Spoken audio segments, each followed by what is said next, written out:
Hi guys, there are so many really good videos out there reviewing the Leica Monochrom cameras such as the M9, M10, M11 Monochrom and also the latest iteration, the Q3 Monochrom. All of these RAW files are quite flat. If you look at old images, let's take here one of the family images from 1961. That's one of my aunts in her vacation. You can see that there is a lot of contrast in it, in these black and white images. There are beautiful highlights and beautiful shadows, no real darks, and not really blown out, but very contrasty. And the DNG files straight out of the Monochrom, Leica's Monochrom cameras are not. So you can push them also and make them really pop, even if you have no color channel, but you have to do the develop process a little bit different as you do it with the color images. I figured that out over many years and want to share my experience with you. I hope you can get something out of it. Would be very nice. And if you can do that, please like and subscribe to the channel. So let's go into it and let me show you how I edit the RAW files from the Leica Monochrom cameras. Recently I had the best weather conditions to take some photos right in front of my window for this tutorial. I took the image with my M11 Monochrom with the Summicron, upper Summicron 75, base ISO 125, shutter speed of 1/2000th and an aperture of 5.6. Why is this exposure thing so important with monochrome videos? It's the same thing like with black and white film. It's kind of interesting also if you have a black and white only sensor. The film and the sensor are both prone to blow out the highlights. In opposite to that, for example, C41 chemicals color film, color negative film, it's almost impossible to blow out. Let me show you an example. I once took this photograph for demonstration purposes. That's with my Nikon FM2N and the SB5000 from the digital Nikon area. And I shot this into the mirror, and as you can see, you have details in the highlights and details in the shadows, and that's C41 development. This is impossible with digital. To avoid blown out highlights, I'm going old style and use the F16 rule to dial in my correct exposure. That's pretty easy because the snow is reflecting the sun at maximum, and that gives me the possibility to use this rule. So what we want to do is to go from here to there, and that's possible without using of any orange, red, whatever filter, and also without having any color channels. The important thing is we start here, and as you see here we have no blown out highlights. And how to use now this F16 rule. Here in the snow I have full sunlight reflection. That means here my F16 rule applies. That means I have a base ISO of 125. That gives me a shutter speed from 125th at F16. At f5.6 most lenses have the sweet spot, so also this lens has the sweet spot here.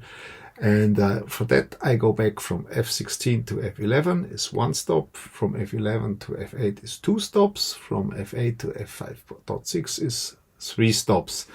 That means I go for 125th to a 125th to 250th, that's 1 stop, to a 500th, that's 2 stops, and to a 1000th, shutter speed, that's 3 stops. So I deliberately underexpose another stop, as you have seen in the clip right before, and was shooting with a 2000th. And that really avoids any highlights, any blown highlights, as you can see here in the histogram. And I have tons of details in the shadow coming from the monochrome sensor. So let's do the developing. Okay, I already made another copy of the original. We want to go and reset it, and we want to go from here to here, something like that. I'm not targeting now to achieve the exactly same result. What I want to show is how differently you can use the Lightroom sliders when you are developing monochrome files instead of developing color files, because there are some effects in monochrome files you don't get from the sliders, which have a really ugly effect if you have a color image. Okay, that's flat, but it's not overexposed here. And let's start with the lens correction. I think I do not use the lens correction because I do not bother this tiny little difference. So let's go to basics. Here everything is set to 0. And first of all is how to raise the shadows. You can raise directly the shadow sliders, but you see you do not get really the effect as we want it. So let's start with the exposure slider and let's bring up the exposure. And as you can see now, the image becomes much brighter. Also the shadows becomes much brighter. And if I pull the shadows now, I get the effect I want. Here it's starting now to get a little bit washed out, but that's no problem. First of all, I pull back the highlight slider to protect my highlights in the snow. So yeah, maybe the exposure is a little bit too much. It's just, you know, a feeling you have to develop for this. So the next thing I do is I raise a little bit the blacks, and as you can see, okay, this gives a good result. And as soon as I raise the blacks, I can again pull back the shadow sliders again, that I get here a little bit more contrast. So, and now for the biggest difference of all, Gavin Hardcastle once mentioned the present sliders texture, clarity and dehaze as the unholy trinity. That's correct if it comes to color images. Here I do not have color channels, and it's a little bit difficult to explain. On the bio layer you have a red dot, a green dot, then in the next row a green dot and a blue dot. And especially the blue dots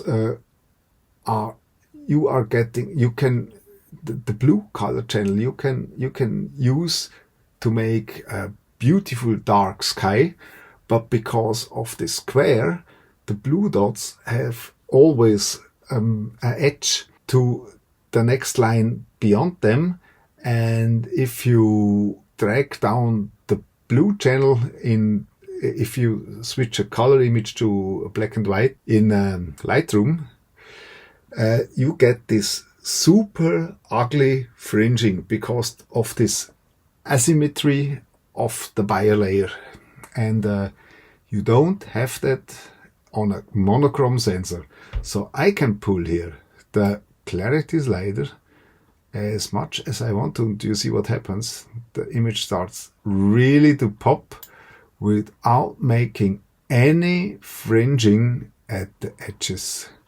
And that's a very beautiful thing. So I drag also now a little bit the dehaze slider which darkens down my sky. And look at that, what we get for a popping image from where we started. And just to make it clear, we started here. That's straight out of camera, at least one stop underexposed, and we could make now this image without having any color channel. And that's the trick. The trick is lying in here. First, pull up the exposure, then play with the shadows and the blacks. The whites you normally don't use if you have exposed correctly. Then pull back the highlights, and then play with clarity, dehaze, and texture. I even didn't use with texture. Just watch here in the very background in the forest, the trees. As soon as I start to pull the texture, I get a ton of details. And now the beautiful thing is still without getting any fringing at the edges. And yeah, that's looking quite nice. And if I go to 100%, just look at that, what we made, just for your imagination. That's where we started. That's where we are now. No fringing, no noise, no nothing, and a beautiful bright image. Let's fill it instead of fit it. And that's how you can pop your monochrome images, but you have to do it in Lightroom or some similar program. And I can promise you that the same recipe also works in Capture One or in ACDC. If you are or some other tools, if you are using those development tools, you have to figure out a similar process. But that's how you can do it in Lightroom. And coming from this and ending up here without use of any filter, of any color channels, nothing. The tonality is in there. The trick is how to get it out by using the unholy Trinity sliders. So I hope this helped a little bit, and I could give you some very interesting hints how to develop your monochrome, your DNGs from the Leica Monochroms. It's pretty much the same, either if you have M10, M9, M11 monochrome, or Q3 or Q2 monochrome. And so I hope you liked the video. If you liked it, please do not forget to like and subscribe to the video, and share it with your friends also using monochrome cameras. And yeah, that's it. Have a nice day, and thanks for watching, and bye bye. Have a good one.